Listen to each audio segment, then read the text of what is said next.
So now Trident limited, आप देखिए इंतजार की घड़ी जो है वो खत्म होने वाली है। और जो आपके साथ साथ जो न्यूज़ बनी थी और एक रेजिस्टेंस लेवल, एक बिग रेजिस्टेंस लेवल के ऊपर अब इस वक्त स्टॉक खड़ा है, वो आप समझ ही रहे हैं कि आपका प्रमोटर ने वहां पर लाकर आपको स्टैंड कर दिया।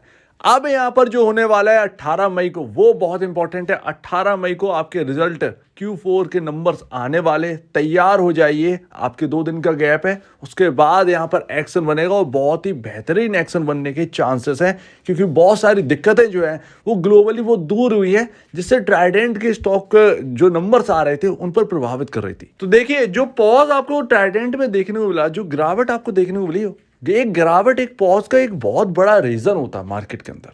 कोई भी स्टॉक हो, अगर कोई गिरावट है तो उसके पीछे कोई तो रीजन होगा ही। इसके पीछे भी बहुत बड़ा रीजन था।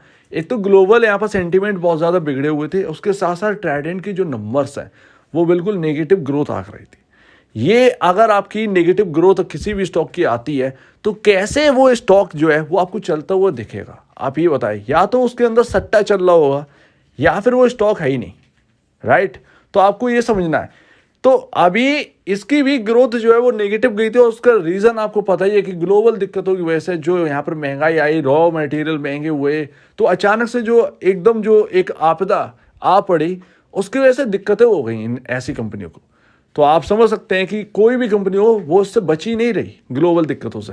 तो यहाँ पर हुआ क्या था असल में, आप देखिए 2021 दिसंबर में आपका जो ग्रोथ, नेट सेल्स ग्रोथ जो है ना, वो ऑलमोस्ट 17.05% था। क्वार्टर दर क्वार्टर की बात करूं, यानी कि अगर आप सितंबर वाले से देखें 2021 सितंबर, तो उसके चलते 17%। फिर आया 2022 मार्च का रिजल्ट, आपका जो 17% की पॉजिटिव ग्रोथ थी वो नेगेटिव में बदल गई। -5.56% का नेगेटिव ग्रोथ यहाँ पर दिखाई नेट सेल्स में।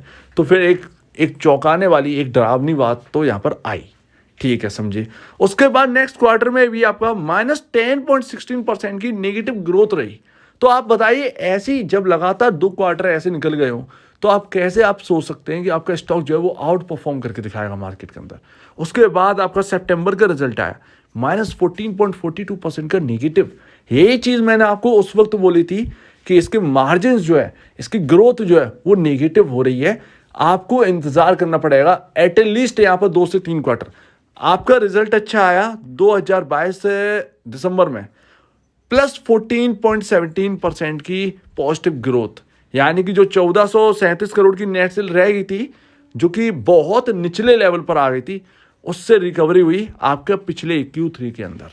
1641 करोड़ की net sales growth percentage wise अगर आप देखेंगे तो माइनस से +14%। और उसी वक्त मैंने आपसे कह दिया था कि ये काफ़ी नहीं होगा, ये रिजल्ट आपको देखना होगा एटलीस्ट 2 क्वार्टर।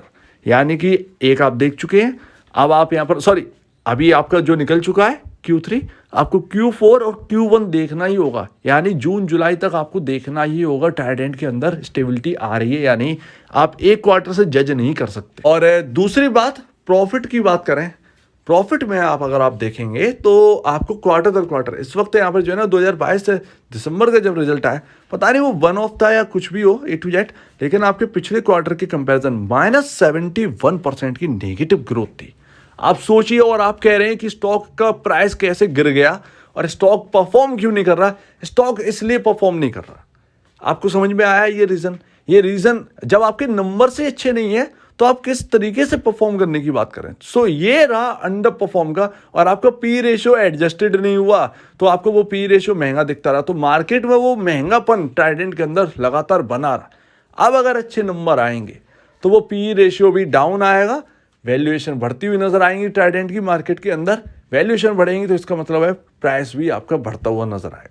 सो ये रहा ट्राइडेंट लिमिटेड का। और यहाँ पर आपको ग्रोथ देखने को मिली थी। अब पॉजिटिव ग्रोथ आई है, आपके कंसोलिडेटेड नेट प्रॉफिट जो है वो आपको दिसंबर के क्वार्टर में चमका Q3 में। Q4 में और ऐसी चमक दमक अगर बनी रही और Q1 में भी आ गई तो आपका ये समझिए पी रेशियो वो काफ़ी ज़्यादा डाउन आ जाएगा और मार्केट में ये ट्राइडेंट भी सस्ता कहलाने लगेगा।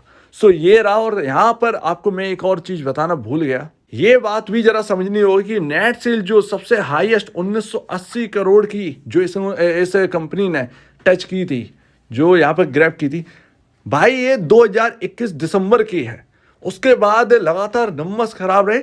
जब तक इसके ऊपर नहीं निकलेंगे, 1980 करोड़ को पार नहीं करेगी कंपनी के अंदर आउट परफॉर्मेंस नहीं आएगा नंबर्स के अंदर। ध्यान रखिएगा, ये जो पीक बना है 1980 करोड़ का, इसे आपका जो है ना क्रॉस करना ही होगा। 1980 करोड़ को क्रॉस करके 2000 करोड़ के ऊपर निकलना ही होगा नेट सेल। तब तक आप ये नहीं कह सकते कि यहाँ पर ना आउट परफॉर्मेंस बनने लगा है, रिकवरी आ रही है, ये आप कह सकते हैं। लेकिन आउट परफॉर्मेंस का यहाँ पर जो टैग है वो इसके साथ नहीं लगेगा, इसके साथ तभी लगेगा जब ये बीट करेगा 1980 करोड़ की नेट सेल को। और यहाँ पर बहुत सारी पॉजिटिव है, आपका पैटर्न बहुत ज़्यादा पॉजिटिव है, आपका प्रमोटर पॉजिटिव है भाई कंपनी को लेकर।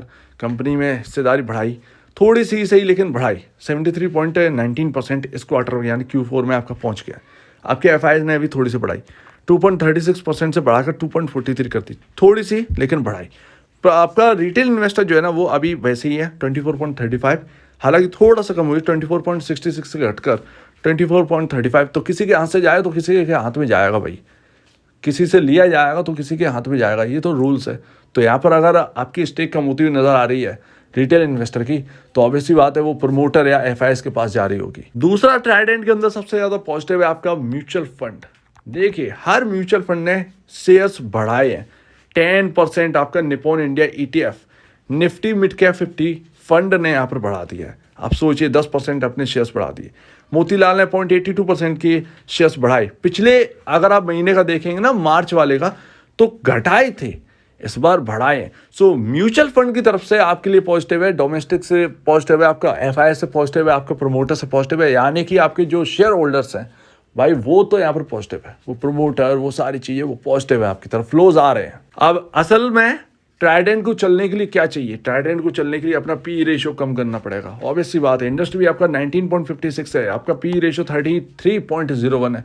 अगर इस बार आउट परफॉर्म कर गया तो यही पी रेशियो आपका 27 पर आ जाएगा।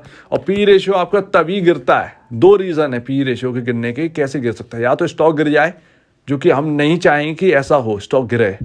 दूसरी बात, या तो आपके नंबर्स इतने अच्छे आ जाएं कि ब्यूटीफुली पी रेशियो एडजस्टेड होकर नीचे आ जाए।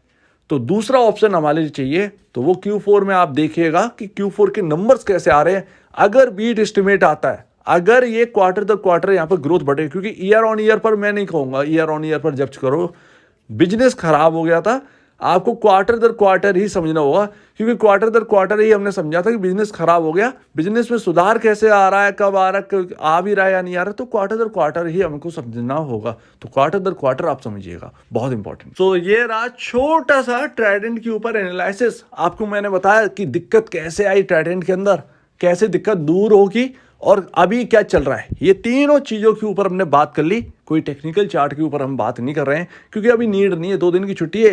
ये सारे के सारे जो चीज़ें चलेंगी वो आपके यहाँ पर जो है नंबर्स के ऊपर बेस्ड है, पूरा नंबर्स के ऊपर। 18 मई को जो नंबर्स आएंगे सब कुछ वही तय करेंगे ट्राइडेंट के अंदर होना क्या है, तो वो बाद में हम लोग करते रहेंगे टेक्निकल वाले। तो ये रहा। तो उम्मीद आपको ये बात अच्छी लगी होगी, आपको पूरा समझ में आ गया हो दिक्कत क्यों आई, दिक्कत कैसे दूर हो सकती है, इस पर नजर रखिए। तो आपका क्या कहना है इसके ऊपर कमेंट सेक्शन में कहिए। और अगर आपको इस वीडियो को प्रॉब्लम है, कुछ पूछे, कुछ बताएं, कुछ कहना है, तो प्लीज कमेंट सेक्शन में कहिए। और अब वीडियो देखने के लिए बहुत धन्यवाद दोस्तों।